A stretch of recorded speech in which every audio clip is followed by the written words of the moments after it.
Hello all, welcome to my channel friends buzz.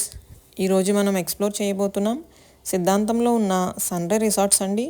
ఈ resorts ఎలా ఉంది ఏంటి అనేది ఈ వీడియోలో తెలుసుకుందాం. సరదాగా మేము ఫ్రెండ్స్ అందరం కలిసి వెళ్ళామండి.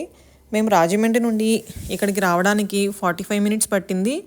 రావులపాలెం బ్రిడ్జ్ దాటిన తర్వాత సిద్ధాంతం బ్రిడ్జ్ వస్తుందండి. అది దాటగానే రైట్ సైడ్లో లోపలికి వెళ్తే ఈ రిసార్ట్ ఉంది. ఇక్కడ గోదావరి వ్యూ చాలా బాగుంది. గోదావరి అందాలు ఎక్కడి నుంచి చూసినా మనకి తనివి తీరదు కదా. చాలామంది సరదాగా వీకెండ్స్లో రావడానికి ఇష్టపడతారండి.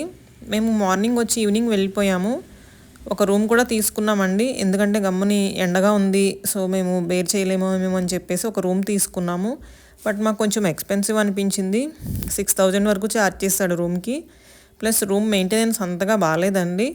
బట్ బయట నుంచి గోదావరి వ్యూ చాలా బాగుంది. ఫుడ్ కూడా చాలా బాగుంది. బట్ కొంచెం స్పైసీ అనిపించింది. అలానే బోటింగ్ కూడా ఉందండి. గోదావరిలోకి లీజర్గా బోటింగ్ కూడా చేయొచ్చు. లీజర్గా ఉన్నప్పుడు విజిట్ చేయండి. అండ్ స్విమ్మింగ్ పూల్ కూడా ఉంది ఇక్కడ. అలానే కిడ్స్ ప్లే ఏరియా కూడా ఉంది. వీడియో ఎండ్ వరకు చూడండి. నా ఛానల్ ఫస్ట్ టైం చూస్తుంటే సబ్స్క్రైబ్ చేయండి. లైక్, షేర్, కామెంట్ కూడా చేయండి. Thank you.